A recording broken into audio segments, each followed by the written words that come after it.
आदरणीय भगवान भैया जी, मैं निवेदन करती हूँ जी हमारे मुख्य वक्ता अगर जी जुड़े हैं तो उनको आमंत्रित करें। जी जी जी हाँ। आज के हमारे मुख्य अतिथि सम्मानित श्री त्यागी जी का योग उपहार कार्यक्रम में सादर स्वागत है। श्री त्यागी जी भारत सरकार द्वारा पद्म श्री से सम्मानित एक प्रगतिशील किसान है, जिन्होंने अपने ट्रस्ट के माध्यम से लाखों किसानों को प्रशिक्षण, जैविक खेती में प्रशिक्षण दिया है और एक वे किसानों के एक प्रणेता हैं। वो किसी परिचय के मोहताज नहीं है, लेकिन एक सादर परिचय दिया गया।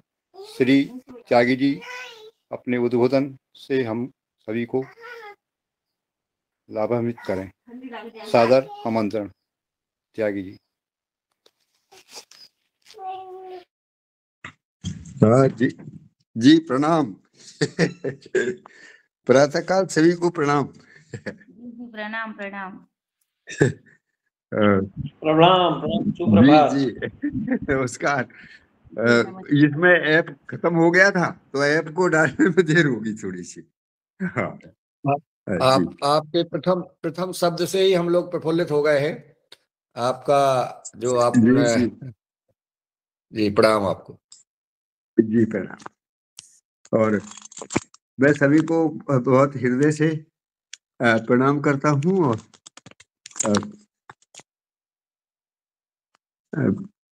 कार्यक्रम ये प्रातःकाल, अभी मैं इसका स्टैंड में इसको लगा लूं। जी, आज के इस कार्यक्रम में सभी के लिए सुप्रभात।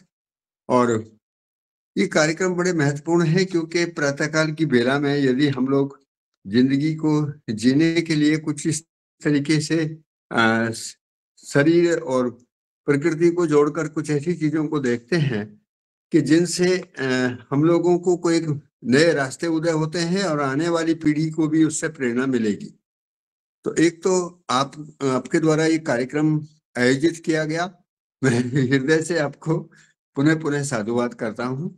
आज का जो विषय है वो है कि हम स्वास्थ्य के साथ में जैविक खेती या प्राकृतिक खेती को कैसे देखें, जिसके आधार पर हम बहुत सारी ऐसी वास्तविकताओं से वाकिफ होते हैं कि जिनको स्मरण करने से हमारे सामने कुछ ऐसे तथ्य भी स्पष्ट होते हैं जो हमारे लिए बहुत ही महत्वपूर्ण है। विशेष रूप से मैं बताना चाहूंगा कि योग, जब हम आयुर्वेद का बहुत बारीकी से अध्ययन करते हैं तो उसमें मणि, मंत्र, औषधि और योग के बारे में बहुत ही गहराई से उन साधनाओं का, उन अभ्यासों का और उन प्रयासों का हमारे सामने एक चित्रण उभरता है, जिसके प्रति हम अपने पूर्वजों के प्रति बहुत कृतज्ञ रहते हैं। और वो मूल रूप में उन्होंने प्राणकोशा को कैसे समझा, किस प्रकार से ठोस तरल विरल में सजी हुई प्राकृतिक व्यवस्था को समझा, और उस व्यवस्था में हर इकाई का प्रभाव कैसे स्वास्थ्य पर आता है, कैसे एक इकाई दूसरी इकाई के साथ जुड़कर एक गुणात्मक परिवर्तन के साथ आगे व्यवस्था को बनाकर रखती है। इन सभी चीजों को ध्यान से देखने पर यह पता लगता है कि हम कहीं ना कहीं आधुनिकवाद के प्रभाव में हम अपनी मूल संस्कृति की उन विरासतों को खोते जा रहे हैं। आपके द्वारा इस कार्यक्रम की शुरुआत मुझे बहुत ही महत्वपूर्ण इसलिए लगती है कि ऐसे कार्यक्रमों की देश के लिए बहुत जरूरत है, क्योंकि मनुष्य को जीना है तो प्रकृति के साथ ही जीना होगा। लेकिन आधुनिकवाद में जिस प्रकार से व्यापार और बाजार को ज्यादा महत्व दिया गया और वस्तु से ऊपर उभर कर पैसा आ गया, अर्थात हम वस्तु को कम महत्व देते हैं और पैसे को ज्यादा महत्व देते हैं, जबकि जीना वस्तु के साथ होता है। तो इस प्रकार के जो छोटे छोटे भ्रम हैं वो कहीं ना कहीं जिंदगी की बहुत बड़ी मौलिकता को ओझिल रखते हैं। हमारी आने वाली पीढ़ी के लिए उसमें से कोई बड़ा संदेश नहीं जाता। ऐसी स्थिति में कृषि एक ऐसा विषय था कि जो आधुनिकवाद के प्रभाव में धीरे धीरे हमने देखा कि जो एक उत्तम कार्य से निकृष्ट कार्य में बदल गया, जबकि कृषि केवल उत्पादन तक सीमित नहीं था। कृषि के साथ स्वास्थ्य भी जुड़ा है, पर्यावरण भी जुड़ा है और आर्थिक संतुलन भी जुड़ा है, जिसको हम समृद्धि के रूप में देखते हैं। हम बड़ी बड़ी इंडस्ट्री लगाकर पैसा तो कमा सकते हैं, लेकिन उत्पादन नाम की जो वस्तु है वो उसका जो स्रोत है वो केवल प्रकृति है। हमको यदि अपने भोजन की आवश्यकता है तो भोजन के 3 खंड आयुर्वेद के अनुसार स्पष्ट होते हैं, और मैंने और उसको देख बारीकी से समझने की कोशिश की तो मध्य दर्शन सहस्तित्ववाद में उसका बहुत ही सहज और सरल उल्लेख है कि प्राण कोशा अपने 3 स्वरूप में काम करती है। ठोस के रूप में भी भोजन ग्रहण करती है, तरल के रूप में भी भोजन ग्रहण करती है और हवा के रूप में भी भोजन ग्रहण करती है। और यदि उसका एक मानक हम देखें तो हवा जो है हम सांस के द्वारा ज्यादा लेते हैं, पानी उससे कम पीते हैं, और भोजन के रूप में जो ठोस पदार्थ है उसको और भी कम लेते हैं।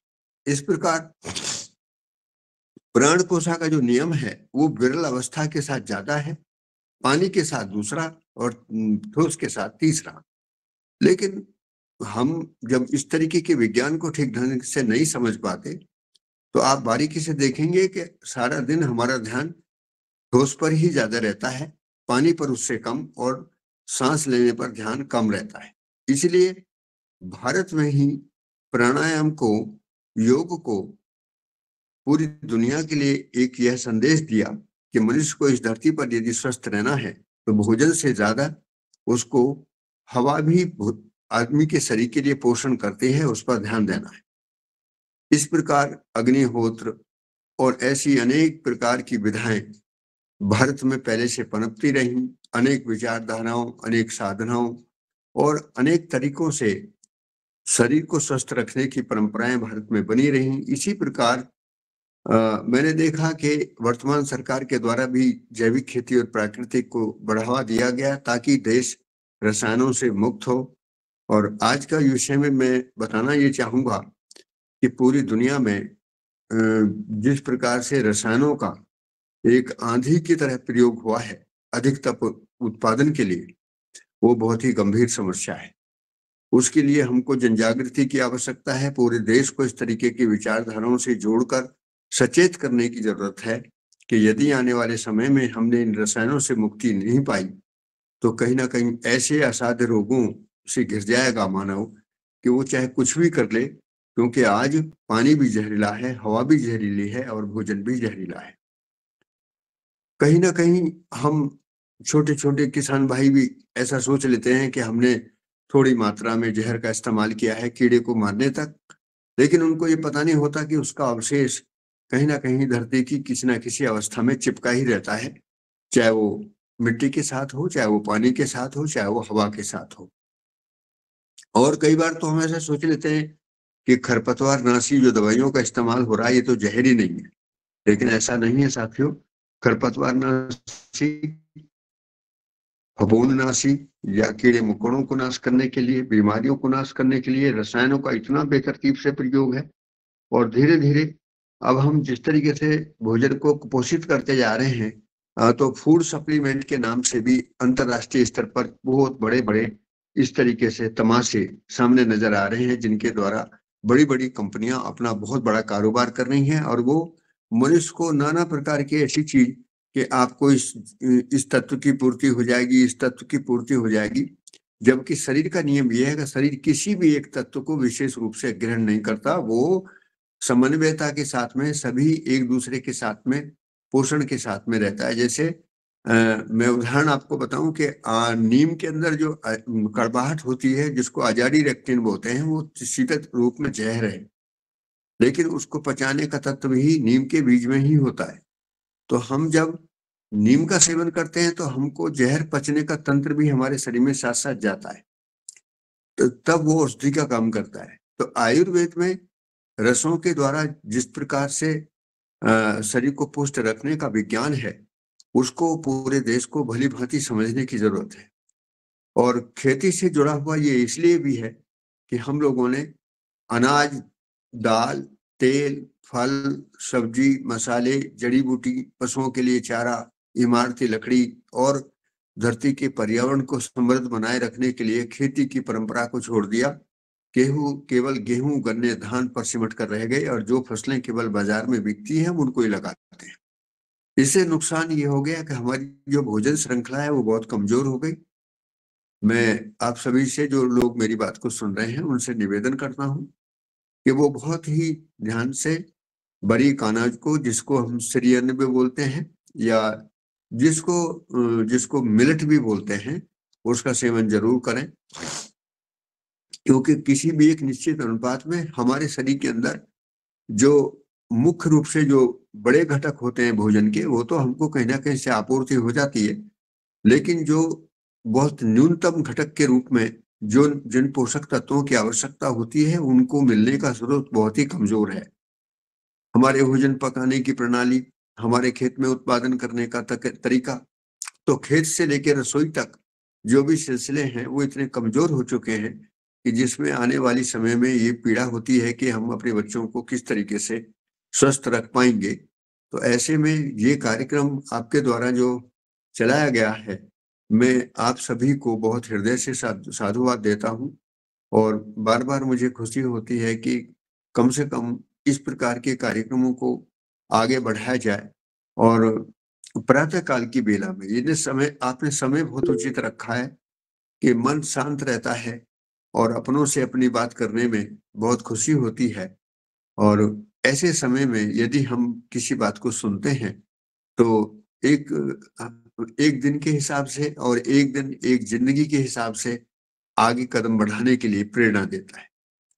ये प्रेरणादायी समय में आज जैविक खेती को मैंने थोड़ा सा रखा, तो मैं उसको थोड़ा सा विस्तार से और रख देता हूँ 5-10 मिनट में, 15 मिनट में, जैसे भी आप उसको उचित समझेंगे। उसका आधार क्या है, तो उसके आधार को भी हम 3 इस तरीके से स्पष्ट करते हैं। पहला आधार है कि जैविक खेती प्रकृति के सिद्धांतों को समझकर उत्पादन करने का तरीका है। उसका नाम प्राकृतिक भी रख सकते हैं, उसका नाम और भी कई प्रकार के तरीके हैं, सब लोगों ने अपने तरीकों के नाम दिए हैं। राष्ट्रीय स्तर पर उसका जैविक खेती नाम था, इसलिए जैविक खेती को ही मेरे मुंह से बार बार आवाज जैविक खेती की निकलती है, क्योंकि वो राष्ट्रीय कार्यक्रम बनाया गया। तो इसमें कहीं किसी को ऐसा व्यतिरेक ना जाए कि मैं नामों पर कोई बात कर रहा हूं। नाम कुछ भी रखिए, लेकिन मूल सिद्धांत यह है कि जो प्रकृति के नियम हैं, प्रकृति में जो व्यवस्थाएं हैं, वो निश्चित है। उन प्रकृति के नियम और उन व्यवस्थाओं को समझकर यदि हम उत्पादन करते हैं तो उसको जैविक खेती कहा गया। उसमें बीच में कुछ व्यतिरेक आए, बाजार से कुछ लोगों ने कुछ सामान जैविक के नाम पर बेचने शुरू किए, उनको किसानों ने प्रयोग किया, उनसे नुकसान भी हुआ और उसके कारण बहुत सारी खामियां भी पैदा हुई। लेकिन इसका तरीका भी फिर वही है कि हम यदि छोटे मन से बड़ा काम करना चाहेंगे तो ऐसा होता नहीं है। हमको अपना मन बड़ा करना है, और मन बड़े का मतलब है कि पूर्ण प्रकृति की पूर्णता को समझने की जो सामर्थ्य मनुष्य में है, यही तो श्रेष्ठता है। जानवरों में समझने की श्रेष्ठता नहीं होती, मनुष्य में समझने की श्रेष्ठता होती है। तो अपनी श्रेष्ठता को प्रकृति की व्यवस्था के साथ जोड़कर देखते हैं तो प्रकृति का एक सहअस्तित्व में सजा हुआ स्वरूप सामने आता है, जिसमें अनेक चीजें साथ साथ पैदा होती हैं, जिसको हम सरल भाषा में विविधता बोलते हैं। एक दाना जमीन में डालते हैं, अनेक दाने पैदा होते हैं, जिसको हम गुणात्मक उत्पादन बोलते हैं। और हर पौधा अपनी आकृति, आकार, अपने रूप, गुण, स्वभाव, धर्म के साथ में फलित होता है, तो वो एक निश्चित धरती की सतह में निश्चित एक आकार बनाता है, और उसी को हम बोलते हैं कि उत्पादन व्यवस्था घनाकार में पूरा होती है।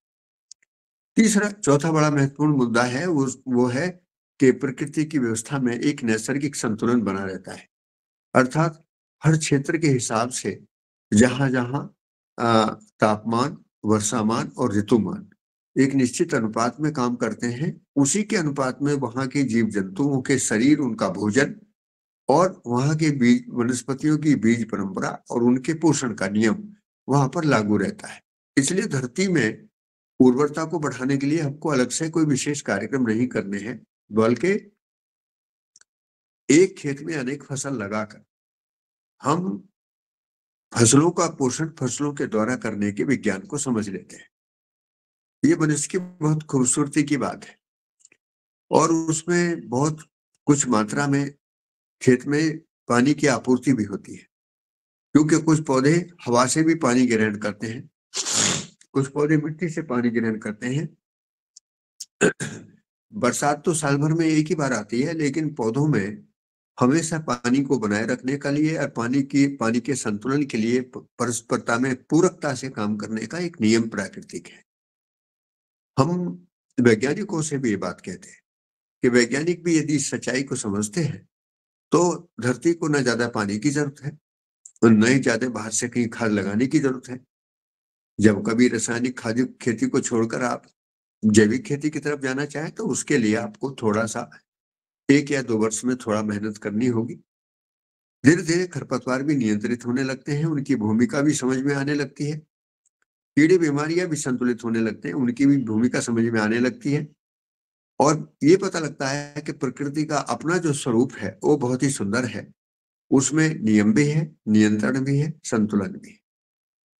ये नियम और नियंत्रण संतुलन यदि समझ में आता है तो मनुष्य को समृद्धि समझ में आती है। हम जब लाभ की दृष्टि से चीजों को देखते हैं तो भाई जी बहुत छोटा मन होता है। लाभ का मतलब है कम देकर ज्यादा लेना। कम देकर ज्यादा लेने की दृष्टि में ना तो अपने रिश्ते दिखते हैं, ना प्रकृति के साथ संबंध दिखता है, और ना ही कोई व्यवस्था दिखती है। व्यापक सत्ता परमात्मा के वैभव में सजी हुई इस संपूर्ण प्रकृति को यदि हम बहुत ही सुंदर मानसिकता से देखने की कोशिश करें तो एक एक इकाई में व्यवस्था है और वो समग्र व्यवस्था में भागीदार है। उसका नियंत्रण भी उसी में समाया हुआ है। उसको इस तरीके से देखेंगे तो एक सुंदर स्वरूप उभर कर आता है। और मैंने तो लंबे समय से खेती करते हुए जब इस विज्ञान को समझने का अवसर मिला और उसका प्रयोग करके खेत में देखा तो बड़ी खुशी ये हुई कि मेरे परिवार ने भी इसको स्वीकार लिया। नहीं, ज्यादातर बड़ी समस्या क्या है, किसान कितनी बड़ी बड़ी बात करता रहे, उसका परिवार खेती करने के लिए तैयार नहीं है। तो खेती को किस प्रकार से हम स्वास्थ्य की दृष्टि से, समाज गति में जो कार्य करते हैं उसकी दृष्टि से, पर्यावरण की दृष्टि से और सामाजिकता में परस्परता में जितने भी संबंध हैं उनकी आपूर्ति में भी कहीं ना कहीं हम जो भी प्रतिफल के रूप में एक दूसरे के साथ पुरस्कार का लेन देन करते हैं, पारितोषिक का लेन देन करते हैं, उसमें भी कहीं ना कहीं हमारे प्राकृतिक संसाधन, हमारे भेंट स्वरूप भी हमारे हाथ में रहते हैं। तो जब यदि हम जिंदगी की सच्चाई को बहुत खोलकर देखने की कोशिश करते हैं तो साथियों आप जैसे मनुष्यों की बड़ी महत्वपूर्ण भूमिका इस समाज के लिए उभरती है। और जैविक खेती प्रकृति की व्यवस्था को समझकर जीने का एक शायद तरीका है। और यदि शरीर में भोजन भी ठीक है तो आपने ये देखा भी होगा कि शरीर की जो ऊर्जा है वो भी अपने में बहुत सुंदरता से निश्चित होकर काम करती है। तो मेरा जो आज प्रातःकाल बहुत कल जब चर्चा हुई थी तो मैं कल दिल्ली में था, तो उस समय भी मेरे मन में भाव आ रहा था कि ये इस प्रकार के कार्यक्रम पहले कोविड के समय बहुत श्रृंखला चली और बहुत सारे लोगों ने इसको स्वीकार किया। और आज हमारे पास में यदि ऐसे यंत्र उपलब्ध हैं कि हम अपने घर में अंदर बैठकर, सहज रूप में बैठकर, अपनी परिस्थितियों के साथ बैठकर भी आपस में बातचीत कर सकें, तो इससे बड़ा सौभाग्य और क्या मिलेगा। तो मैं तो आपको बहुत हृदय से प्रणाम करता हूँ, जिन को भी मैं दर्शन कर पा रहा हूँ, देख पा रहा हूँ, बहुत खुशी हो रही है। और मन में यही बात है कि ये इस सिलसिले को अब कैसे आगे बहुत तेजी से बड़ा करके बढ़ाया जाए, चाहे बात खेती की हो, चाहे स्वास्थ्य की हो, पर्यावरण की हो और समृद्धि की हो। मैं चारों घटक की बात मैं आपसे कह रहा हूँ। ये जो योग है, योग का अर्थ ही यह था कि योग का मतलब है कि हर चीज को हम तन्मयता से, समन्वयता से, एक रूपता के साथ में मिलाकर कैसे देखें। हम कई बार क्या होता है कि कलात्मक रूप को जब हम ऊपर ले लेते हैं और समाज का आकार छोटा होता है तो कहीं ना कहीं विशेषज्ञता पनपती है, तर्क पनपते हैं। तो विशेषज्ञता और तर्क का आधार जो है वो भी किसी किसी सत्य को, सही को स्वीकारने तक ही होता है। और यदि सत्य और शुभ स्वीकार होता है और हमारे ध्यान में वो पूरी वस्तु के रूप में आता है, वास्तविकता के रूप में आता है, तो तर्क भी शांत होता है, विशेषज्ञता भी शांत होती है और सामान्य होकर हम एक दूसरे के साथ जीना प्रारंभ करते हैं। तो इन्हीं मौलिक बातों के साथ साथ मैंने लगभग अपनी बात को पूरा किया है और 2-3 मुद्दे छोटे छोटे और एकदम ध्यान में आए कि उनको भी मैं बताना चाहूंगा कि एक खेती करते समय और समाज में जीते हुए मुझको एक बहुत सुंदर स्वरूप स्पष्ट हुआ और उसका भी संबंध खेती से भी है और उसका हमारे स्वास्थ्य से भी है और हमारे परिवार और समाज में जीने की व्यवस्था से भी है। उसको मैं बहुत छोटे रूप में बताना चाहूंगा, वो है दूरी का नियम। साथियों, इस दूरी के नियम को समझना बहुत जरूरी है। धरती की हर एक इकाई दूसरी इकाई के साथ में पूरकता के साथ में एक संबंध का निर्वाह करती है। पूरकता के रूप में संबंध का निर्वाह ये प्रकृति की व्यवस्था है, ये मनुष्य का बनाया हुआ नहीं है। ये सच्चाई हमको समझने की जरूरत है। प्रकृति में किसी भी एक वस्तु का दूसरी वस्तु के साथ विरोध नहीं है। जब हम संबंध को नहीं समझते हैं तो उसके बदले में भ्रमवश विरोध होता है। विरोध मनुष्य भी नहीं करना चाहता, तो विरोध की उत्पत्ति मानव में भ्रमवश होती है। इसको कैसे ये कैसे स्पष्ट होता है, इसको समझने के लिए हमने देखा कि हमारे परिवार में जो हमने नाम रखे हुए हैं रिश्तों के, किसी को हम पिताजी, माताजी, भाई बहन, गुरु शिष्य, सहयोगी के रूप में जितने भी हमने अपने रिश्तों में जीने की परंपरा बनाई हुई है, उसमें एक संबोधन हमारे साथ में रहता है। तो उस संबोधन से हम यदि संबंध को सही ढंग से नहीं समझ पाते हैं, अर्थात संबंध क्या है? संबंध एक निश्चित व्यवस्था है जिसमें दो इकाई परस्परता में एक मूल्यों का निर्वाह करती है। जैसे दो मनुष्य हैं, दो मनुष्यों में समानता क्या है?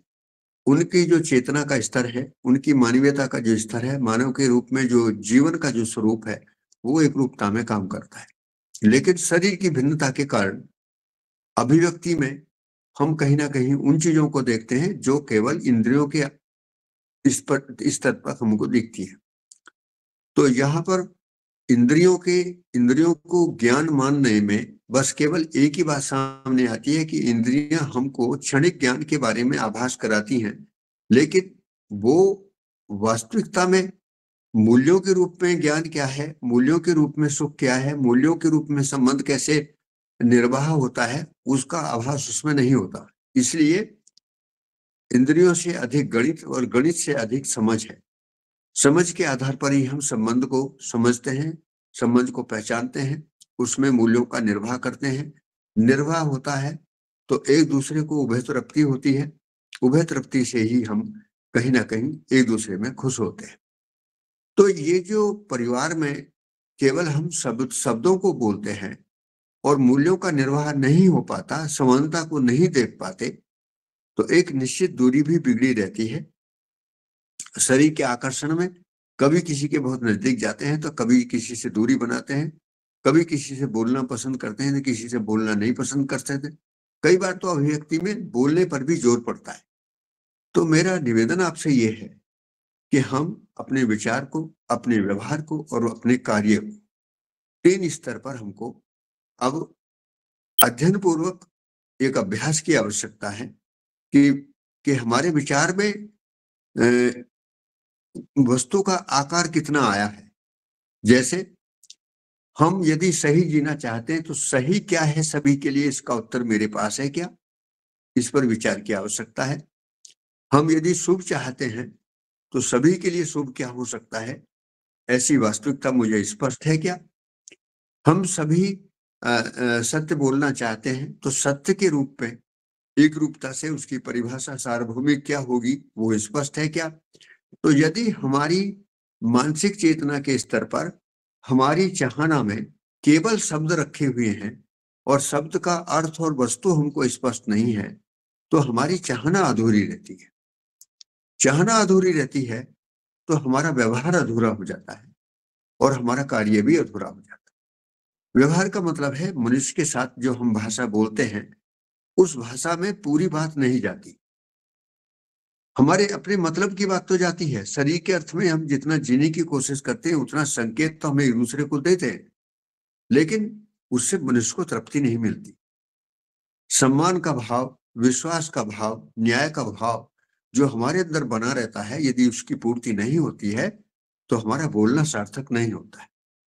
तो ऐसी स्थिति में मेरा आपसे अनुरोध है कि हम योगाभ्यास के समय विचार में अभ्यास की प्रक्रिया कैसे काम कर रही है, व्यवहार में अभ्यास की प्रक्रिया कैसे काम करती है और कार्य में प्रकृति के साथ प्रक्रिया कैसे काम करती है, क्योंकि हम कहीं भी अलग किसी क्षण हो ही नहीं सकते। धरती, पेड़ पौधे, पशु पक्षी और मानव की परस्परता इतनी गहरी से सजी हुई है, इतनी गहरी से आपस में मिली हुई है कि उसको एक क्षण के लिए अलग कर ही नहीं सकते। तो इस सहअस्तित्व में सजी हुई व्यवस्था को यदि मैं सूत्र रूप में और विस्तार के रूप में भी उसको देखता हूं तो मुझे बहुत सुंदरता से ये बातें स्पष्ट होती हैं कि मानव का इस प्रकृति के साथ गहरा संबंध है और संबंध का आधार केवल पूरकता है, और उस पूरकता को पूरा करने के लिए हमको प्रकृति में नियम को, नियंत्रण को, संतुलन को समझना है। इसी का नाम खेती है। तो खेती, प्रकृति, मनुष्य, स्वास्थ्य, पर्यावरण, समृद्धि और सामाजिक संतुलन के लिए सारी चीजों को आप जोड़कर देखेंगे तो ये आवर्तनशीलता के साथ सजी हुई है, चक्रीयता के शरीर साथ सजी हुई है, पूरकता के साथ सजी हुई है। इस सच्चाई को यदि स्वीकारते हैं तो योग पूरा होता है।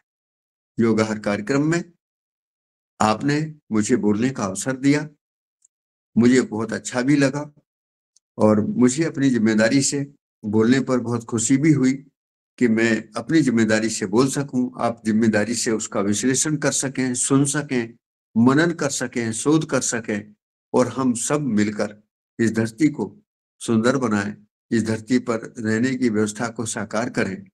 और इसके लिए बार बार मैं आपको साधुवाद देता हूं, बधाई देता हूं। और इस कार्यक्रम में जो भी साथी जुड़े हैं, दूर दूर से जो भी साथी देख रहे हैं, उन सभी के लिए मैं हृदय से यही बात कहना चाहूंगा कि मानव और कुछ नहीं, मानव व्यवहार, विचार, व्यवहार और कार्य के अभ्यास को अभ्यास पूर्वक जीने की एक व्यवस्था है। और वो प्रकृति की श्रेष्ठताओं को समझकर और अपनी श्रेष्ठता को समझकर भी यदि धरती पर अपने प्रयास करेगा, ये धरती स्वर्ग होगी, मनुष्य देवता होगा। हमारे सभी प्रयास, हमारे सभी विचारधाराएं जो भी मौलिक रूप में कहीं ना कहीं शुभ की संकल्पना के साथ जीना चाहते हैं वो सफल होंगे और हम सभी निश्चित रूप से आगे बढ़े सफलता की कामना के साथ में। मैंने जो अपनी बात आपको प्रस्तुत किया उसके लिए बहुत बहुत आप सभी को शुभकामना, सभी को प्रणाम। किसी के मन में कोई भी जिज्ञासा बनी हो, कोई ऐसा भी कि शब्द समझ में ना आया हो और मैं जो बोला वो आपको स्पष्ट ना हुआ हो, तो स्पष्टता के लिए फिर भी हम संवाद करेंगे। और मैं कुछ समय तक अभी आपके और साथ में रहूंगा, लगभग 10-15 मिनट भी, जैसा भी आप मुझे समझेंगे मैं आपके साथ रहूंगा। और अब बारी है संवाद की। आप भी कुछ कहें और मैं भी उसके बारे में विचार पूर्वक क्या उत्तर दे पाऊं। क्योंकि देखिए, मैं एक सुंदर बात बताऊं कि किसी के सवाल का उत्तर दूसरा नहीं देता, सवाल का उत्तर मनुष्य को खुद ही खोजना होता है, दूसरा व्यक्ति केवल सवाल के उत्तर में मदद करता है। तो हम इतनी अहंता के साथ भी आगे ना बढ़े कि ज्ञानी होकर हम सबके सवालों के उत्तर देने लगे। तो मेरा सहज भाव ये कहता है कि इससे संवाद कुंठित होता है। संवाद के लिए गुंजाइश यही है कि सवाल जब तक समाप्त ना हो तब तक हम संवाद करते रहें और बार बार संवाद करते रहें। और संवाद में ये गुंजाइश रहती है कि हम एक दूसरे के लिए पूरक होते हैं, एक दूसरे के संबंधी होते हैं, एक दूसरे के बारे में शुभ को सोचते हैं। और यही जिंदगी जीने का एक सहज और सरल मार्ग है। किन्हीं साथियों को खेती समझनी हो और जीने की इस विधा को समझना हो तो उनका स्वागत है। मैं कृषि तीर्थ के नाम से एक जगह है जनपद बुलंदशहर में, बीटा गांव है, वहां पर रहता हूँ। और मैं छोटा सा, कई नए साथी होंगे तो उनको परिचय भी देना चाहूंगा कि मैं मूल रूप से किसान परिवार में ही पैदा हुआ। दिल्ली विश्वविद्यालय से पढ़ाई के बाद में खेती में लगा और खेती में लगने के पीछे भी माता पिताजी की प्रेरणा रही। मैं मूल रूप से आर्य समाजी परिवार से प्रेरित था और उसी प्रेरणा के साथ में फिर मुझे धीरे धीरे पिताजी ने कहा कि हमको रासायनिक खेती और जो शिक्षा का स्तर गिरा है उससे खेती में काम करना है या शिक्षा में काम करना है। तो मैंने खेती को चुन लिया और खेती करने लगा। 1976 से मैंने खेती की प्रारंभ किया। 9-10 वर्ष मैंने खेती को आधुनिक खेती की तरह करके देखा और उसी का आर्थिक विश्लेषण करने पर मुझे ये पता लगा कि ये खेती नहीं, ये तो बाजार का तमाशा है और ये आगे चल के एक बहुत बड़ा धोखा है। तो उन्हीं उन्हीं में प्रयोग करते हुए, उनके रास्ते निकालते हुए ये सफर आप तक पहुंचा। आज भी इस वर्तमान में मैं आप सबके सामने बैठा हूँ, बातचीत कर रहा हूँ, मुझे बहुत खुशी है। और इस बात की भी है कि हम इस वर्तमान में साथ साथ हैं, कम से कम बात कर रहे हैं, एक दूसरे को देख रहे हैं और एक सही दिशा में आगे बढ़ने की प्रेरणा के साथ बढ़ रहे हैं। तो मैं आपको हृदय से नमस्कार करता हूँ और अपनी बात को इस समय विराम देता हूँ और सभी को हृदय से नमस्कार। अब कोई भी संवाद और आपका आदेश है, जैसा भी कहेंगे मैं करूंगा। सभी को नमस्कार। जी जी जी, आदरणीय, अतिशय महत्वपूर्ण आज का हमारा जो विषय कृषि, स्वास्थ्य और आहार जो हमारा, इस पर आज आपने अतिशय सुंदर आपका उद्बोधन, मार्गदर्शन योगाहार मंच पर दिया। और आज हमारे सदन में उपस्थित मान्यवर से आदरणीय प्रदीप राज वर्मा जी का सबसे पहले हैंड राइज है, मैं उनको सादर आमंत्रित करती हूँ। ओम, सदन को सादर प्रणाम। आज प्रणाम। जो योग हुआ वह बहुत विशिष्ट था और आज के मुख्य अतिथि तो अति विशिष्ट हैं हमारे लिए, हम उनको बहुत हृदय से नमन करते हैं। उन्होंने जो कार्य किया है वो मील का पत्थर है। मेरा एक छोटा सा क्वेश्चन ये था कि आपने भी थोड़ी देर पहले बतलाया था कि प्रकृति में पेड़ पौधों का अपना एक सामंजस्य होता है और वो अपने एक दूसरे की पूर्ति कर लेते हैं। उस विषय पे थोड़ा सा प्रकाश डालें तो मतलब हम विस्तार से समझ पाएंगे। जी जी, मैंने भाई जी, बहुत अच्छा सवाल है। मैंने ऐसा समझा कि लंबे समय तक जब हम अलग अलग तरीके से गो आधारित खेती और कभी नक्षत्र को ध्यान में रखते हुए और कभी अग्निहोत्र को ध्यान में रखते हुए जब हमने ये सभी पुरुषार्थ खेती के साथ किए तो बाद में धीरे धीरे प्रकृति का अपना स्वरूप उभरने लगा और उससे पता लगा कि हमारी ऋषि संस्कृति में कभी ऐसा ही हुआ होगा। उन्होंने ही इस विज्ञान को समझा होगा। वो था क्या कि पौधे का दो आकार है, एक आकार जमीन के अंदर है और एक आकार जमीन के बाहर है। जमीन के बाहर वाला जो आकार है वो हवा को बहुत बड़ी मात्रा में ग्रहण करता है और हवा की बहुत व्यतिरेक को भी स्वीकार लेता है। कभी हवा बहुत तेज होती है, हवा कभी बहुत कम होती है, तो हवा के द्वारा वो पोषण कर लेता है। दूसरा, वो पानी हवा के साथ जो रहता है उससे भी पोषण लेता है और बरसात को भी पोषण लेता है। और तीसरा, वो ताप के पचने में बहुत महत्वपूर्ण काम है। ये बड़ा महत्वपूर्ण मुद्दा था कि ताप के द्वारा जो सूर्य से जो ताप प्राप्त होता है उसका पाचन भी पोषण के लिए एक बड़ा महत्वपूर्ण विधा है। जब हम जड़ों को देखते हैं तो जड़ों के अंदर संरचना का एक दूसरा विज्ञान काम करता है। वहां ताप, दाब, नमी का संतुलन बहुत सामान्य स्थिति में रहता है। सामान्य का मतलब है कि वो एक निश्चित आकार में बना रहता है। जैसे आप मिट्टी के अंदर देखेंगे तो वो जाड़े में जाए चाहे गर्मी में जाए, पर मिट्टी अपने तापमान को एक निश्चित आकार में बनाकर रखती है, नमी को बनाकर रखती है और हवा के संचार को बनाकर रखती है। ये जो जमीन के अंदर की संरचना है, इसमें जड़ों को काम करने का एक अलग तरीका है और वो तरीका ये है कि जड़ें आपस में ही एक दूसरे के साथ में लेन देन भी करती हैं। कुछ जड़ों के अंदर पोषण क्रिया ज्यादा काम करती है। जैसे मैं उदाहरण देना चाहूंगा कि जो चंदन का पौधा है, यदि उसके नीचे झाड़ नहीं होंगे तो वो कभी पौधा फलित नहीं होता। ऐसे ही जंगलों में यदि आप देखेंगे, यदि आम के पौधे के नीचे झाड़ नहीं होंगे तो वो कभी फलित नहीं होता। हमने उसके विरोध में काम कर दिया। हमने उनका जो सहजीवन था, उनका साथ साथ होने के में जो पूरकता का नियम था, उसको तोड़ दिया। और हमने बागों के अंदर से भी सबको कूड़े कचरे को हटा दिया, पौधों को जड़ के आसपास से साफ कर दिया, दूसरे पौधे उनके साथ नहीं लगाए। तो जो पौधे आपस में जड़ों के द्वारा जो पोषण के लिए, अपनी आवश्यकता पूर्ति के लिए तत्वों को ग्रहण करते हैं, वो तत्व पूरे नहीं ग्रहण कर पाते, बल्कि ज्यादा बनाते हैं, कम ग्रहण करते हैं। ये प्रकृति की बड़ी सुंदरता का नियम है। ऋषियों ने इसको पहचाना था, इसी को कहा है सेवा, अपने लिए कम, दूसरे के लिए ज्यादा। ये भोगवाद में हमने इसको पलट दिया, अपने लिए ज्यादा, दूसरे के लिए कम। तो इसलिए बार बार हम ऋषि संस्कृति की महिमा को समझने की कोशिश कर रहे हैं कि उसमें एक सुंदर प्रारूप यही था कि पौधे भी यही करते हैं, वो अपनी आवश्यकता से ज्यादा बनाता है, और जो ज्यादा बना हुआ है वो दूसरे पौधे के काम आता है। तो ये जो पूरकता का सिद्धांत है, ये समृद्धि का सिद्धांत है, लाभ लाभ का नहीं, समृद्धि का सिद्धांत है। तो इसके लिए बाहर से खाद बनाने की जरूरत नहीं पड़ती, बल्कि जो खेत में अवशेष होते हैं उन्हीं को जमीन पचाकर अपनी कार्बन को बढ़ाती है, अपनी माइक्रोबायोलॉजी को बढ़ाती है, अपने पीएच को ठीक रखती है। तो जमीन में अपनी उर्वरता को समृद्ध करने का अपना नियम है। मनुष्य उसमें सहयोगी होगा तब जब वो उसको व्यवस्था को समझ लेगा। नहीं तो यदि हमने कुछ गलत तरीके से जुताई कर दिया, गलत तरीके से पानी दे दिया, गलत तरीके से अलग चीजों को डाल दिया, तो उससे क्या है, जमीन के अंदर जो पाचन क्रिया है उसकी अपनी, वो अवरुद्ध होती है।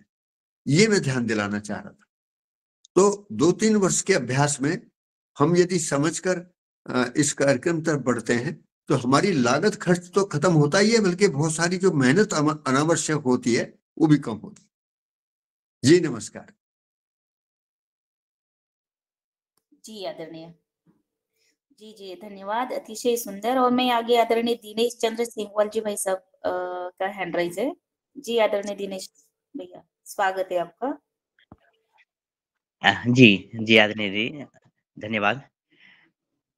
आदरणीय मुख्य वक्ता जी, आदरणीय हमारी भारत भूषण त्यागी जी, एक ऐसा नाम है और एक ऐसा कार्य भी है कि जिन्होंने बातें जितनी सरलता से रखी हैं, कार्यों को भी उतनी सरलता से, यानी जटिलता को हटा करके सरलता से आगे रखा है। खासकर जब हम जैविक खेती की बातें करते हैं, तो जैविक खेती करना आज के दौर में अगर देखें तो एक जटिल प्रक्रिया लगती है, लेकिन जिस तरह से आपने रखी है, बातें रखी हैं, वो एकदम सुगम, एकदम सरल और अ, ऐसे लगता है कि हाँ, इसको हम कर सकते हैं, हर कोई कर सकता है। तो तब आपने जो कहा कि जो बोला गया, जो कहा गया, जो किया गया, उसमें भी सरलता झलकती है। वरना कई किसान जो कि जैविक खेती में आना चाहते हैं और आज तक भी उन्होंने कई ट्रेनिंग जैविक खेती की, और कई किसान ऐसे जिन्होंने कई ट्रेनिंग्स कर दी और वो कदम बढ़ाते हैं, फिर एक कदम पीछे हट जाते हैं। बिल्कुल, ये बड़ी उनको दुखद बात है। जी, और उनको आज भी ये लगता है कि उनके प्रश्न भी होते हैं। जैसे कि आपने, यानी आज की वार्ता आपकी देखी जाए तो एक दर्पण है, जिसमें मैं दर्पण के सामने खड़ा हूँ और मुझे जो प्रश्न हैं वो अपने आप मिल रहे हैं। इस तरह से आपने वार्ता रखी, और किसान जब एक कदम आगे रखता है, फिर एक कदम पीछे हटता है, तो बार-बार प्रश्न करता है, इसको करने से क्या फ़ायदा? क्योंकि उसका वास्तव में उसने तो जाना ही नहीं, और जो व्यवहार है, उसका जो कार्य है और उसका जो सुख है, उसको समझा नहीं। और आपने लाभ की बात भी करी और समृद्धि की बात भी करी। यहाँ पर कहीं ऐसा लगता है कि अगर बाज़ार भाषा में कहें कि लोचा कि और एक एक बात और देखने को मिली कि आपने कहा कि पौधे के 2 आकार हैं, एक ज़मीन के अंदर और एक ज़मीन के बाहर। तब ये लगता है कि जैविक खेती के भी 2 आकार हैं, एक किसान के खेत में, गाँव क्षेत्र में और एक बाज़ार में। आदरणीय हमने जब देखा तो ऐसे कई बातें सामने आई अध्ययन में, अभी 3-4 वर्ष के दौरान, खासकर जब योग आहार का प्रारंभ इस कोरोना काल से हुआ, तो वो लोग जी जिन्होंने बाज़ार में जैविक खेती का डंका बजाया, उनके खेत में जैविक खेती का पौधा भी नहीं पनप पाया। सही बात है। और बहुत बिल्कुल। और जिन्होंने जैविक खेती करी, अपने खेतों को समृद्ध किया, वो वास्तव में समृद्ध होता गया और लोगों ने उन देखा-देखी भी है यही और यही देखा। सच्चाई, ये जी, सच्चाई यही। हाँ जी आदरणीय। तो ये आपने खेती, प्रकृति, मनुष्य स्वार्थ और उस चक्रिता का जो आवर्तनशील सिद्धांत इतने सरल तरीके से रखा, ये वास्तव में हमारे देश को जैविक खेती के रूप में आगे बढ़ने के लिए बहुत ही प्रेरणादायक है। मेरा सिर्फ़ एक प्रश्न की तरफ हाँ, जी बताइए। बिल्कुल।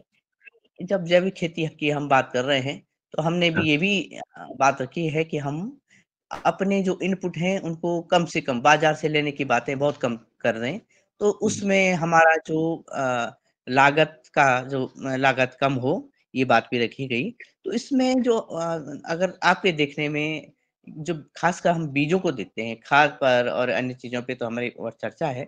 लेकिन जब बीजों को देखते हैं, जो बीज हम अब बीजों में भी ये है कि हम ऐसे बीजों का प्रयोग अभी भी कर रहे हैं, जो कि अगर न्यूट्रिशन की दृष्टि से देखें तो वो खोखले हैं। हालाँकि ओके। उनका गुणाकार और उनका आयतनाकार बहुत बढ़ रहा है, लेकिन उसका जो संगठन की दृष्टि से, ऊर्जा संगठन की दृष्टि से, वो तृप्ति हमें ऊर्जा के रूप में नहीं दे पाते हैं, पोषण के रूप में नहीं दे पाते हैं। तो जो देसी बीज है, परंपरागत बीज है, तो आप क्या देखते हैं देसी बीजों का और इस तरह के बीजों का सिलसिला हाँ, जैविक खेती के साथ आगे बढ़ रहा है या ये बहुत ही गहरा सवाल है और अभी बहुत ज्यादा कमजोरी के साथ पूरे देश में चल रहा है। क्योंकि जैविक बीजों के बारे में जब हम बात करेंगे तो प्रकृति की व्यवस्था में जिन बीजों की परंपरा है या जो बीज अपनी परंपरा में पूरा तरीके से फलित होते हैं, उनको ही कहीं ना कहीं जैविक खेती में सम्मान की जरूरत थी। लेकिन हुआ क्या कि आधुनिक खेती में हमने सबसे बड़ा नुकसान जो किया वो अपनी जैव विविधता पर ही किया और उसमें बीजों और वनस्पतियों पर बहुत बड़े प्रहार हुए। अब उसको किया कैसे जाए? तो अभी हम लोगों ने इसके चयन की एक तरीका खोजा है। वो ये है कि जो बीजों से जो बीज अपनी परंपरा में काम करते हैं उनके पोषण के नियम को समझते हैं। तो पोषण का नियम जो है ये नैसर्गिकता में समय से जुड़ा हुआ है। जैसे मान लिया धान की कोई वैरायटी 140 दिन में अपना पोषण पूरा करती है, तो हमको उसको कहाँ से कहाँ तक कब समय देना है, इसको हम बोलते हैं बीज का गर्भकाल। यदि बीज का गर्भकाल पूरा होता है तो जो आप एक बहुत मजबूत बात कह रहे थे कि उसमें वो जो ऊर्जा, जो पोषण के लिए ऊर्जा की जरूरत थी, वो उसमें नहीं है। तो वही पोषण के लिए ऊर्जा वही है जो अपने गर्भकाल में पूरा होता है और पूरा होकर फलित भी होता है। तो ऐसी स्थिति में बार बार चाहे वो बीज गन्ने का हो, जैसे मेरे पास में अभी 30 वर्ष पुराना भी गन्ना है, तो जो चाहे बीज गन्ने का हो, चाहे गेहूं का हो, धान का हो, सब्जियों के हो, हम जहां तक भी परंपरा में होने वाले बीजों पर ध्यान करें तो उन पर पूरा कोशिश करने की जरूरत है। मुद्दा कहाँ गड़बड़ होता है कि हमने देसी बीजों के नाम पर भी जो एक नया बाजार और नया व्यापार की दृष्टि से साम्राज्य खड़ा करने की कोशिश की, तो अब उनकी परंपरा तो हम बनाते नहीं है, इधर उधर से खरीद के उनको काम करने की कोशिश करते हैं। तो यहाँ मेरा आपसे यही ध्यानाकर्षण है कि अपनी नैसर्गिकता में बीज के गर्भकाल को पोषण अवधि के रूप में 3 वर्ष तक यदि देते हैं तो वो बीज अपनी ऊर्जा से संपन्न होता है, समृद्ध होता है। और उन्हीं बीजों का निरंतर प्रयोग एक दूसरे के साथ मिल बांट कर भी करें।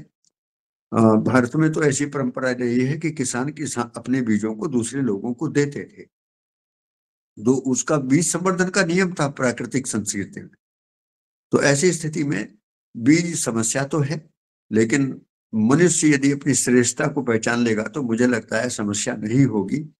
ध्यान यही है कि हम अच्छे काम के लिए भी जब उसको व्यापार की दृष्टि से देखते हैं तो वो लाभ सामने आता है और समृद्धि को भूल जाते हैं। समृद्धि बहुत बड़ी चीज है और लाभ बहुत छोटी चीज है। तो बीज में भी सफल होंगे ऐसी कामना है। आपने ध्यान आकर्षण कराया और हम भी ध्यान देंगे और सभी मिलकर ध्यान देंगे तो वो काम हो जाएगा। सभी नमस्कार।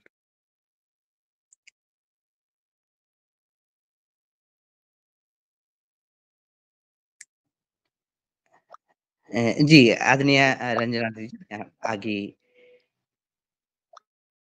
आदरणीय Pawan Kumar sir Patanjali organic research institute. हालांकि हमारी वार्ता पिछली बार भी और पिछले दिनों भी इसी मंच पर आदरणीय त्यागी जी से हुई और हाँ। ये बात भी निश्चित है, न तो आप मंच से इतर और या मंच में आप यानी पारिवारिक और योगाहारी सदस्य ही हैं। तो आदरणीय पवन कुमार सर से निवेदन कि इस वार्ता में आप जी नमस्कार। आज के मुख्य वक्ता डॉक्टर त्यागी को बहुत बहुत अभिनंदन। बहुत दिनों बाद आपसे मुलाकात हो रही है, लेकिन एक अच्छे दिन आज शुरुआत हो रही है। आज आप सबको मकर संक्रांति की बहुत बहुत शुरुआत। ये मकर संक्रांति का दिन जो बीज का पौधा जो हम शुरुआत करने की बातचीत कर रहे हैं, तो इसमें आज आपका उद्बोधन सुना। जैविक खेती के ऊपर बहुत दिनों के बाद चर्चा हुई है आपके साथ। तो ये समृद्धि की जो बात है ये सबसे महत्वपूर्ण है और अपने को कम लेकर के दूसरे को ज्यादा देने वाली जो बात आपने बताई है, ये एक सूत्र है। ये मेरे ख्याल से हमें अपने जीवन में उतारने की जरूरत है कि हम अपने को कम कैसे लें और दूसरे को ज्यादा कैसे दें। ये प्रकृति से सीखने की जरूरत है और मुझे लगता है कि इस तरह से जब हमारे चिंतन का आदान प्रदान होगा और हम एक दूसरे की बात सुनेंगे तो निश्चित रूप से हमें कुछ रास्ता इस जंजाल से निकटने का हमें एक रास्ता जरूर मिलेगा। मैं आपकी जो भी आज आपने चर्चा की है मैंने बहुत ध्यान पूर्वक सुना और इसमें से जो चीजें अब हमारे सामने निकल के आ रही हैं, एक दो तीन चीजों का ध्यान मैं आपकी तरफ आकृष्ट करना चाहूंगा। जो चीज अभी दिनेश सेमवाल जी ने भी कही है, हम जितने भी बीज उत्पादक हैं जो पूरे देश में काम कर रहे हैं अलग अलग जगह पर, उनमें से कुछ चुनिंदा जो जो हमारे संपर्क में हैं, जो इस कार्यक्रम में आए हैं, उनके साथ हमारा कुछ एक सीरीज की चर्चा हो गई है जिसमें उन्होंने आकर के अपनी बातें बताई है। उसको एक छोटी सी पुस्तिका के रूप में हम लाने का प्रयास करेंगे, एक बहुत अच्छा वॉलंटरी रूप से।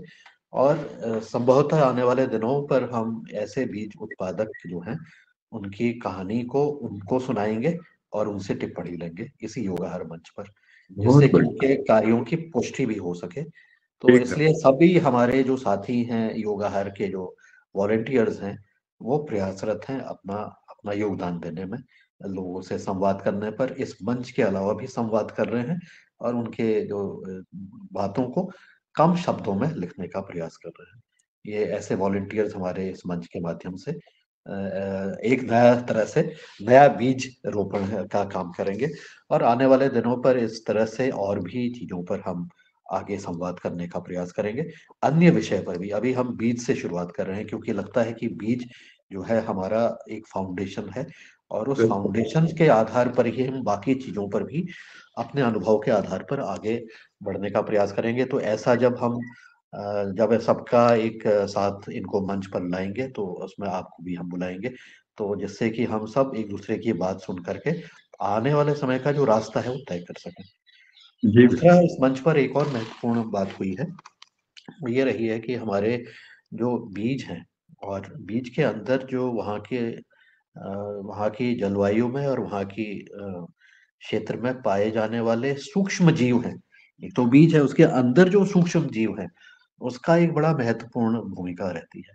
ये भी चीज हमारे अभी समझ में आई है। एक तो सूक्ष्म जीव हमारे सब जगह पर है, पूरे ब्रह्मांड में सूक्ष्म जीव हैं। हमारे शरीर में भी मैं कल कैलकुलेट किया था और मैंने ढूंढा कि हमारे शरीर में भी 200 ग्राम जो है वो उनकी मात्रा है, मतलब वजन है उनका, सूक्ष्म जीव हमारे जो अपने शरीर के अंतर्गत रहते हैं। तो इस तरह से बीज के अंतर्गत भी उतनी ही एक मात्रा हो गई 0.05%। हम हमारे शरीर के अंतर्गत है, एक वेट के हिसाब से अगर लें तो उतना ही वजन जो है उन सूक्ष्म जीवों का है। तो ये सूक्ष्म जीवों की भी एक क्रिया है जो कि जीवित रहती है बीज के अंदर। तो पौधा की आत्मा जीवित रहती है, लेकिन सूक्ष्म जीव भी जीवित है और वो भी नहीं मरता है, वो भी लंबे समय तक रह जाता है। तो उसका प्रभाव हमारे बीज के ऊपर भी पड़ता है और बीज की क्षमताओं पर भी पड़ता है। जैसा आपने बड़ा ही सुंदर, पेड़ के नीचे जो जड़ का जीवन है और जड़ के जीवन से जो बाकी व्यवस्थाएं जुड़ी हुई हैं, उसी तरह से बीज का भी एक जीवन है।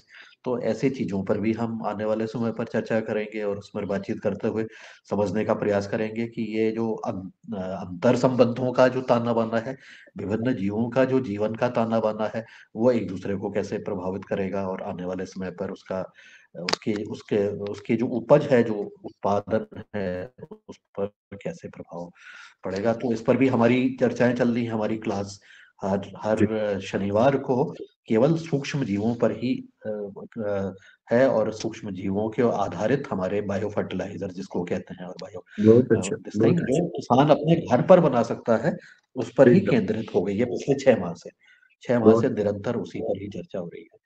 तो ऐसा हम करते हुए आपके उद्बोधन से और ज्यादा हम जानकारी लेते हुए और अपने जीवन में और अपने खेती में और हमारे जो भी कार्य होते हैं उसको उतारने का निश्चित रूप से प्रयास करेंगे।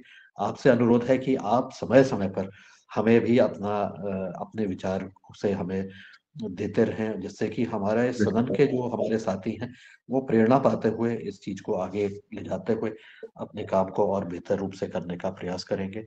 और इस तरह से हम एक ये नेटवर्क बनाते हुए जो अच्छा काम कर रहे हैं उनका एक नेटवर्क, जैसे पेड़ों का नेटवर्क एक दूसरे से संवाद करता है जड़ों से, उसी तरह से ऐसे जमीनी स्तर पर काम करने वाले लोगों का अगर नेटवर्क बन सके तो और उसमें हम कुछ आदान प्रदान की बातचीत कर सकें, विचारों के अलावा और भी चीजों का आदान प्रदान हो सके, तो निश्चित रूप से उससे हमें संबल मिलेगा और इस तरह से जो अच्छे कार्य कर सकते हैं उनकी ऊर्जा से बाकी लोग भी कुछ प्रभावित हो सकते हैं, ऐसा हमारा मानना है। तो आपका बहुत बहुत धन्यवाद त्यागी जी, आपका बहुत नमस्कार, धन्यवाद, प्रणाम जी, नमस्कार सभी को, योगा परिवार को सभी को हृदय से नमस्कार, सर नमस्कार जी। बहुत बहुत धन्यवाद सर। और आदरणीय आपकी वार्तालाप में ये भी आया कि हम समझ हमारी बढ़े और इस समझ से आगे बढ़ते हुए वास्तव में ये जो सहजीवन है, ये सहजीवन हमारा आगे बढ़े। इसी क्रम में आदरणीय अशोक पटेल सर, आपका हैंड रेज है। जी ओम। पूरे सदन को और आदरणीय पद्म भूषण पद्म श्री आदरणीय डॉक्टर भरत भूषण त्यागी जी सभी को मकर संक्रांति की बहुत बहुत बधाई और हार्दिक शुभकामनाएं। आज के जो मुख्य अतिथि है आदरणीय डॉक्टर भरत भूषण त्यागी जी, इनको देख के हमको ऐसा लगता है कि इनको बहुत, क्योंकि 1976 से ये जैविक और प्राकृतिक खेती करते हैं, तो इनको बहुत जैविक खेती के बारे में बहुत गहरा अनुभव है। मेरा इनसे प्रश्न है, वो निवेदन है कि हम सभी जैविक खेती प्राकृतिक खेती कर रहे हैं, लेकिन ऐसी उधेड़ बुन में सब परेशान है कि क्योंकि जैविक खेती प्राकृतिक खेती में विभिन्न प्रकार की खेती इसमें आ गई है। एक पालेकर जी की खेती है, एक पालेकर जी की खेती है, एक कोई संत महात्माओं की खेती है, तो कोई गौ आधारित खेती है, तो कोई ये जो मार्केट में दवाइयां आ रही हैं इनकी जैविक खेती है। तो ये विभिन्न प्रकार की जो खेती है, इसमें पूरा जो हम जैसे जो नए नए लोग इस क्षेत्र में आ रहे हैं वो उस पूरे उलझे हुए हैं। तो मेरा आपसे निवेदन है कि हमको एक सही मार्गदर्शन ये दे कि आपको इस प्रकार की आप खेती करोगे तो उससे धरती और सबका संवर्धन होगा और आपकी उपज भी ज्यादा पैदा होगी और आपको आर्थिक रूप से भी सक्षमता आएगी, या जैविक खेती करने से हम आर्थिक रूप से कैसे संबल बने, इसके बारे में थोड़ा सा मार्गदर्शन देने की कृपा करें। जी ओम। मैं फोन की बैटरी कमजोर हो गई है, तो लेकिन मैं जल्दी में बता दे रहा हूँ आपको कि आप बिल्कुल परेशान ना हो। जैविक खेती के 3 चरण हैं। प्रकृति की व्यवस्था को समझना 1, उत्पादन करने के तरीकों को सीखना 2 और उत्पादन कार्य पूरा करना 3। तो तो यदि समझने वाले कार्यक्रम को करेंगे तो समझना है प्रकृति के नियम को, किसी के तरीके को नहीं। तरीके मनुष्य खूब अच्छे तरीके से जानता है, हमने आदमी को तरीकों में उलझा दिया। हमको ध्यान ये देना है कि प्रकृति के नियम को समझेंगे तो सब एक जैसे ही होंगे। सूर्य पूरब से निकलता है, मौसम बदलते हैं, बरसात होती है, गेहूं का बीज से गेहूं पैदा होता है, ये प्रकृति की वास्तविकता है। अब आपका सवाल यह है कि इससे समृद्ध कैसे होंगे, तो एक दाना जमीन में डालते हैं और अनेक दाने पैदा होते हैं। ये व्यवस्था बाजार के द्वारा शोषण के कारण कमजोर हुई।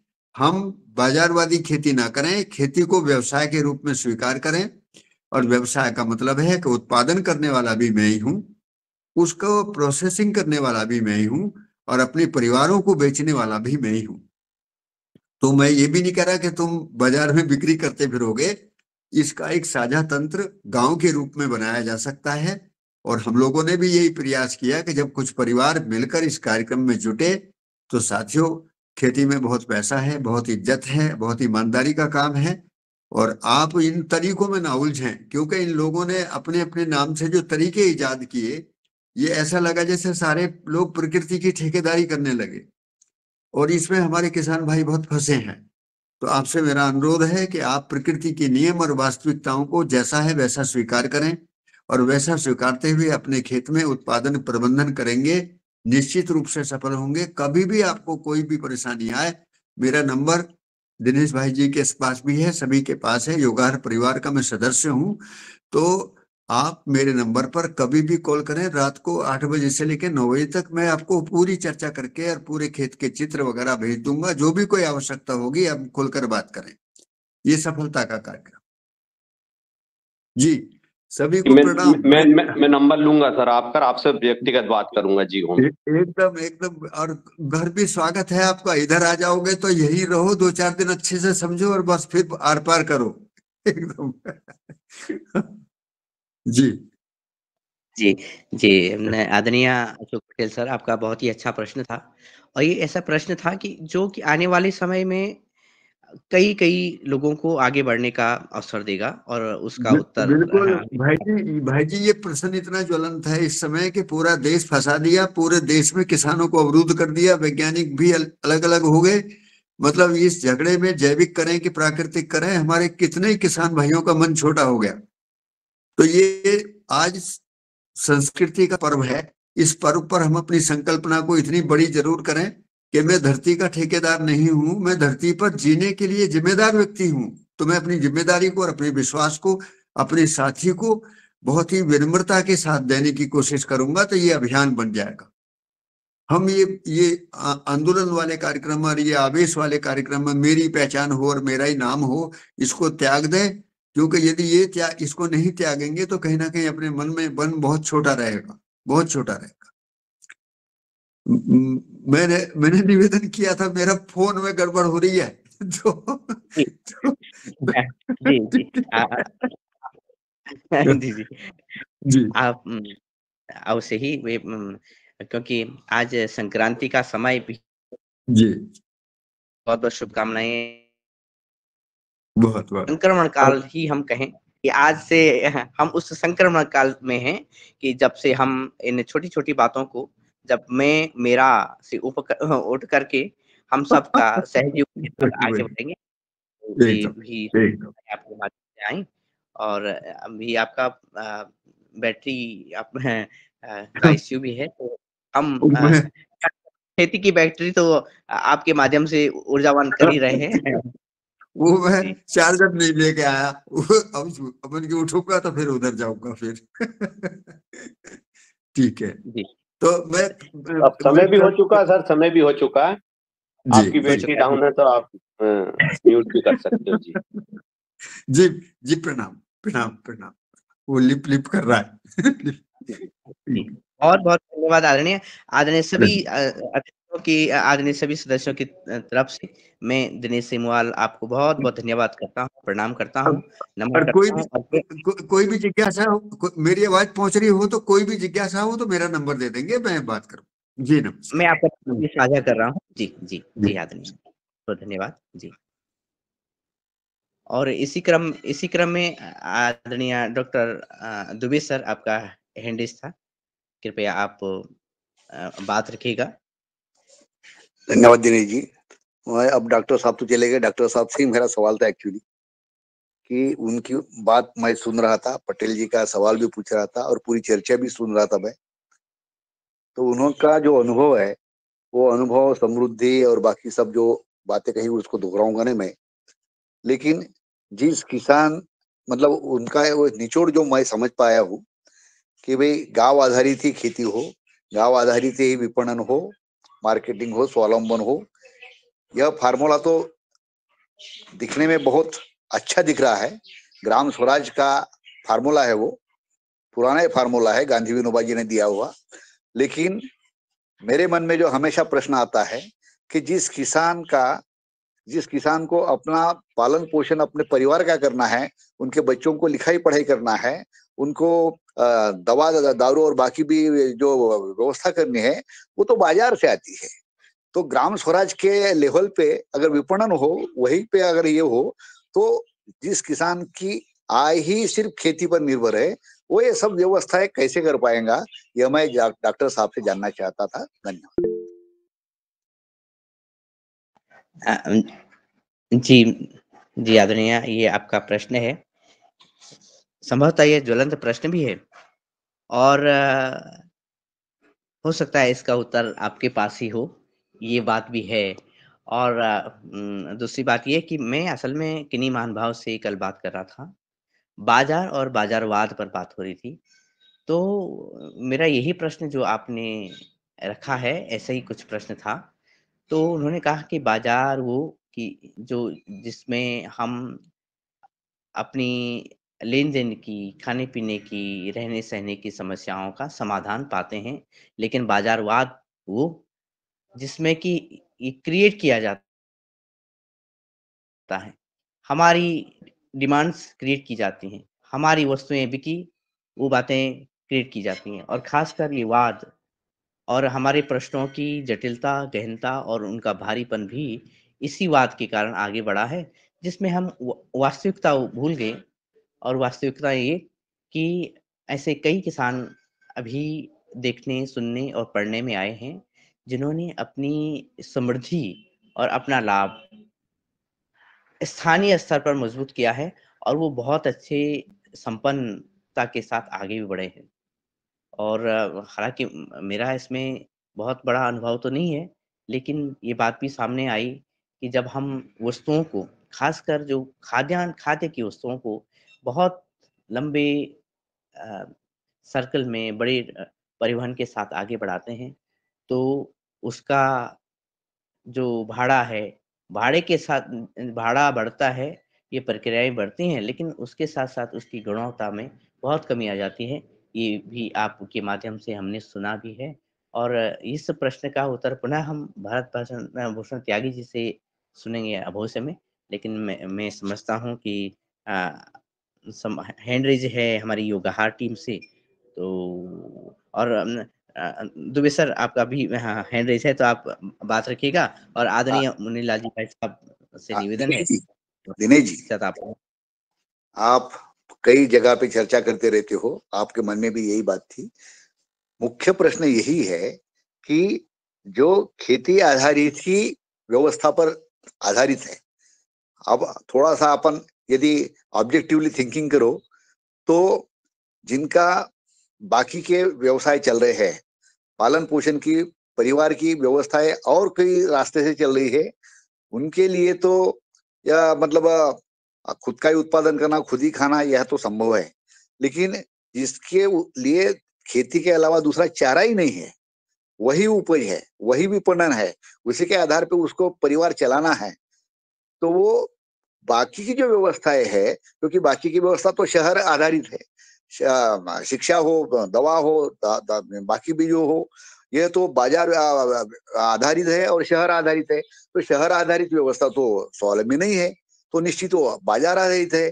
तो इसमें जो किसान स्वयं जो छोटा किसान है, जो सीमांत किसान है, और जो जो नेचर पे आधारित किसान है, कभी बारिश आती नहीं आती ऐसा किसान है, वह कैसा पनपेगा, यही मुख्य सवाल है।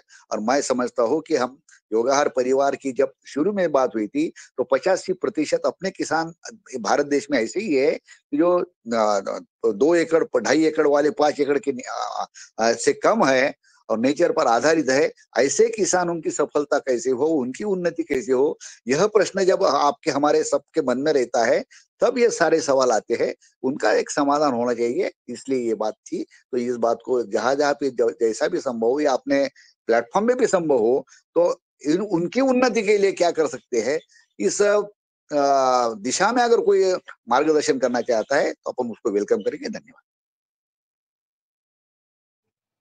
जी जी आदरणीय, धन्यवाद। आदरणीय मुनीलाल सर, कृपया आए। और जी बहुत बहुत धन्यवाद आदरणीय दिनेश जी। और जैसा आदरणीय डॉक्टर साहब ने दुबे जी ने कहा है कि बाजार पे आधारित हमारा किसान है और बिना बाजार के सब संभव नहीं है। चूंकि मैं अपने बचपन में चला गया जब आपने कहा, तो ये कोई कहानी नहीं सुना रहा हूँ, मैं अपनी बात जो है स्वयं की बता रहा हूँ कि मेरे घर में जो आवश्यकताएं थी, मेरी आवश्यकताएं सिर्फ कपड़ों की थी। बाजार से हम ना सब्जी लाते थे, बाजार से हम खाने पीने की कोई भी चीज वस्तु नहीं लाते थे, ना गेहूं लाते थे, ना आटा लाते थे, ना सब्जी लाते थे, ना तेल लाते थे, ना दूध लाते थे। सिर्फ कपड़े की आवश्यकता थी। और हमारी जो उपलब्धि थी, हमारे पास अनाज होता था, हमारे खाने के बाद जो अनाज बचता था वो हम मार्केट में बेचते थे। हमारे पास गाय का दूध था, हमारे पास घी था, हमारे पास ये उत्पाद थे जो हम गाय का जो हमारा घी जो हम बाजार को देते थे, उससे जो आमदनी होती थी उससे हम कपड़े लत्ते लाते थे। रही बात शिक्षा की, तो हमारे यहाँ गांव में शिक्षा थी, और वो शिक्षा थी जो शिक्षा आज विदेशों में जो गलत कल्चर में हमको हमारे बच्चों को सिखाई जा रही है, उसके विरुद्ध में हमारी सात्विक प्रवृत्ति की जो शिक्षा थी उससे हमारे बच्चे पढ़ते थे और यहाँ के शिक्षक भी पढ़ाते थे। ऐसा नहीं था कि पहले प्राइवेट और सरकारी स्कूलों में अंतर हो गया था, अब पहले अंतर नहीं था। पहले गुरु और शिष्य का जो था, न जातिवाद था, न वर्गवाद था, न धर्मवाद था। गुरुकुल शिक्षा के आधार पर और गुरुकुल के बाद भी हमारे जो गांव में जो पढ़ाई लिखाई होती थी वो सबसे परे थी। क्यों ना हम पुरानी परंपरा में आ सकते हैं और आना पड़ेगा, और हमारे जो बाजारीकरण है इसको ध्वस्त किया जा सकता है। पहले बीमार नहीं होते थे तो हमें आवश्यकता नहीं थी पैसों की। जो दवा दारू की बात आदरणीय डॉक्टर साहब ने कही है, हमने प्रत्यक्ष देखा है। अभी कल जब हमारी चर्चा हो रही थी, यहाँ सभी कलेक्टर वगैरह थे, सब चीज थे, तब प्राकृतिक जैविक खेती का जो बाजार का उद्घाटन हुआ उसमें कहा, हमने खुद आंखों से देखा कि एक अस्पताल था सिर्फ, और वो भी खाली डाला रहता था। जिले में एक अस्पताल होना और खाली रहना, ये क्या है? पहले हम मोटे अनाज उदा कुटकी दाली फिगरा टठारा खाते थे। गेहूं की रोटी हमें कभी कभार मिलती थी, जब हमारे कोई मेहमान आते थे तो उस समय पूड़ी वगैरह बन जाती थी, नहीं तो नहीं मिलती थी, और शुद्ध घी खाते थे। तो ये आवश्यकताएं हमने जो बढ़ा दी, जो कल्चर हमने मोबाइल और एक दूसरे का खाना पीना देखना, अब फटे कपड़े, घुटने पे फटा पेंट भी बच्चे पहन रहे हैं, उसका भी दाम बहुत दे रहे हैं। तो ये जो हमें बदलना पड़ेगा, विचारधारा बदलना ही हमारी आवश्यकताओं की पूर्ति होगी। सिर्फ विचारधारा बदलने का ही हमारा काम है। एक गरीब परिवार, मजदूर परिवार को हमने हंसते खिलखिलाते हुए दोनों पति पत्नी को मजदूरी करते हुए देखा है, और शाम को उनको अगर जो मजदूरी मिलती है उसमें प्रसन्न होकर दोनों आराम से सोते हैं, ना बीमार होते हैं, ना उनकी कोई आवश्यकता है उनकी, और अपनी बेटियों की बेटों की शादी भी उनकी हो जाती है, फिर भी वो प्रसन्न रहते हैं। और एक अरबपति को हमने रोते हुए देखा, बिलखते हुए देखा है, जिसके पास अकूत संपत्ति है। अंतर क्या है? अंतर हमारी सोच और विचारधारा में। ये बदलने के लिए हमें प्रयास करना चाहिए, सब अपने आप सब कुछ हो जाएगा। जी धन्यवाद। जी आदरणीय, वास्तव में अगर देखा जाए तो यही उत्तर भी कहीं घूम रहा है, और इस सूक्ष्म जगत, जी जी है, यही कहीं उत्तर है। क्योंकि किसान अभी आदरणीय पटेल सर, आपका हैंड रेज है, प्लीज कृपया। जी ओम। अपने देश में जैसे आदरणीय ने बोला 85-85% किसान ही हैं। ये टोटल किसानों का एक भ्रमजाल है इस दुनिया में। नेता भ्रमजाल फैला रहे हैं, सभी पूरा एक भ्रमजाल है बहुत भयंकर तरीके से। उसका समाधान नहीं है। उसका समाधान एक ही है, किसान जब समृद्ध बन सकता है जब उसका लागत के आधार पर उसकी जो वस्तु है, उसकी जो सामान है, उसका मूल्य का निर्धारण हो। एक सुई बनाता है, एक बटन बनाता है या कोई भी चीज बनाता है तो वो उसका मुनाफा उसमें लिखता है। उसमें फैक्ट्री में कोई भी चीज बनती है तो उसका मुनाफा जोड़ के उसका लागत का मूल्य निर्धारण किया जाता है। लेकिन किसान की आज ये दुर्दशा है कि उसकी जो फसल का मूल्य नहीं है।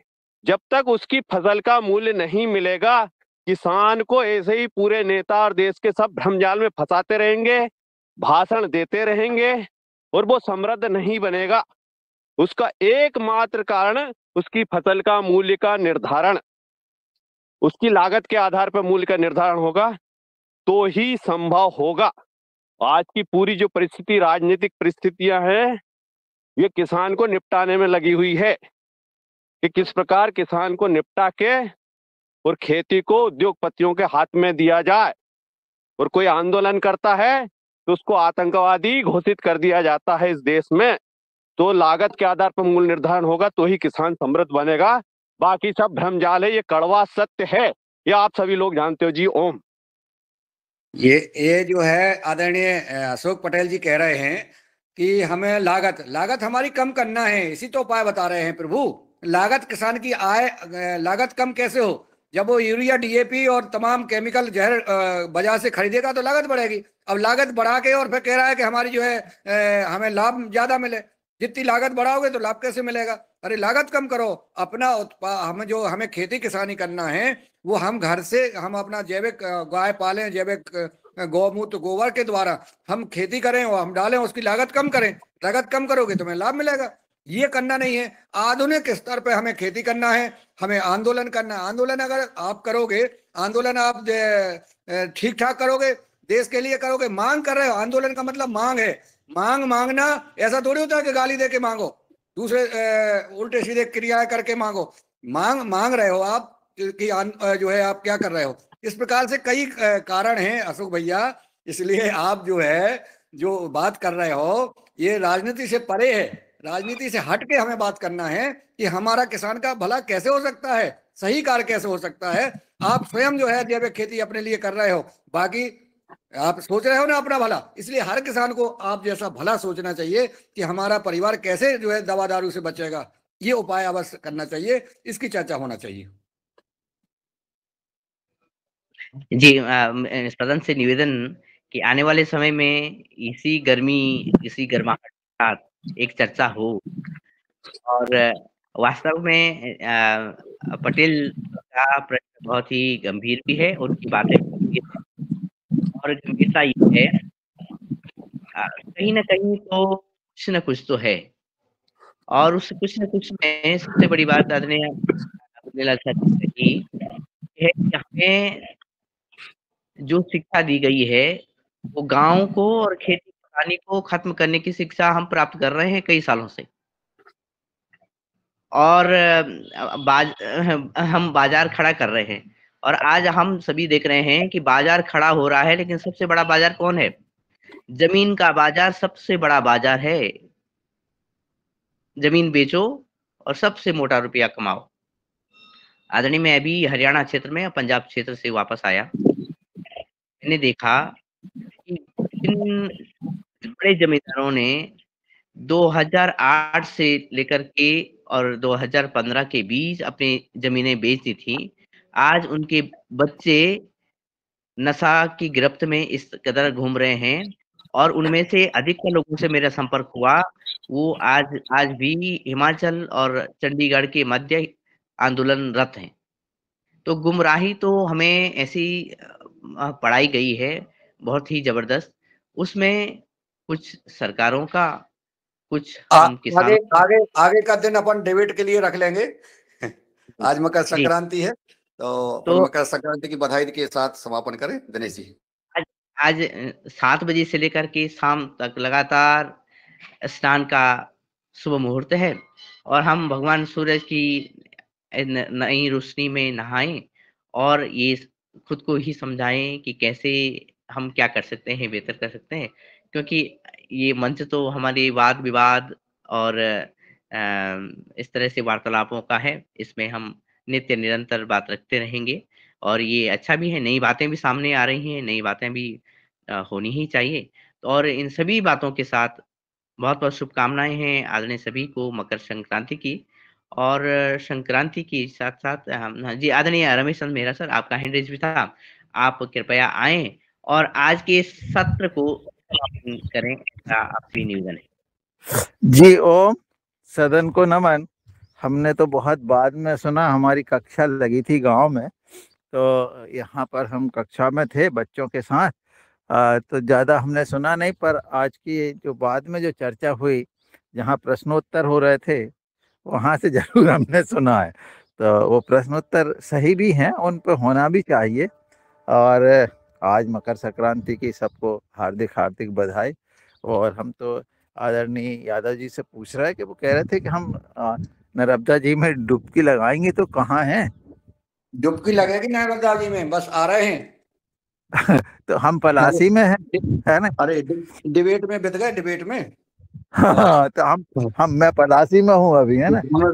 आदरणीय रवि आदित्य जी, भुवनेश्वर राय जी और हम देख रहे हैं बस।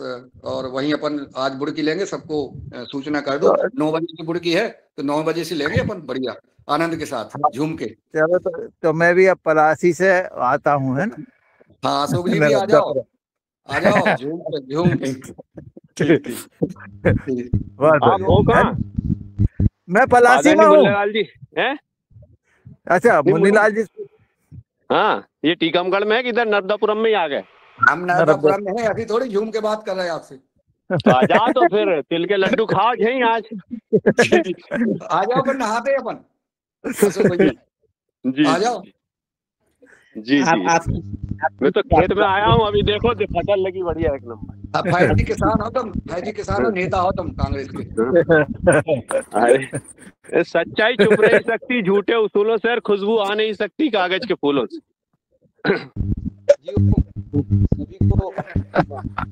सही बात है, बिल्कुल सही है। सभी भगवान सूर्य की ऊर्जा यूं ही मिलती रहे। और जो तिल करके ये हमारा योगाहार, हमारे सारे गिलास के बाहर कौन आ गया? ये एक और साइकिल वाले। अरे बंद करो साइकिल। ये चने देखो, चने मुलायम सिंह के संग साइकिल चली गई। ये साइकिल उतर गई, कोट देखो आप। चेन उतर गई, चेन उतर रही है आजकल। शरद जी चेन उतार रहा है, अच्छी साइकिल इनकी। चेन तो बहुत लोगों की उतर गई है। क्या हो रहा है आज, क्या दिल से, पूरी ईमानदारी से ठंड पड़ रहा है गुरुजी, पूरी ईमानदारी से ठंड पड़ रहा है। रघुवंशी जी आ जाओ, बुड़की लग जाए, जल्दी आओ। गुड़की क्या होती है, क्या बोल रहे हैं बहुत देर से? बुड़की, अरे ये बुंदेलखंडी भाषा है बुड़की। मकर संक्रांति, नहाएं स्नान करें। अच्छा, स्नान करने का। आज देखो सूर्य के दर्शन यहाँ से करोगे आप, कितना खूबसूरत है कि बिल्कुल आप सूर्य को स्पष्ट देख सकते हो। तुम सुबह 8 बजे उठ जाते हो सो के, और फिर से सूर्य के नारायण के भगवान के दर्शन कराते हो। सुबह से उठना नहीं है तो नहीं उठना। हम तो डॉक्टर त्यागी आए थे ना, तब के उठे, हमें सामने कुछ दिख ही नहीं रहा, तो क्या करते? देखो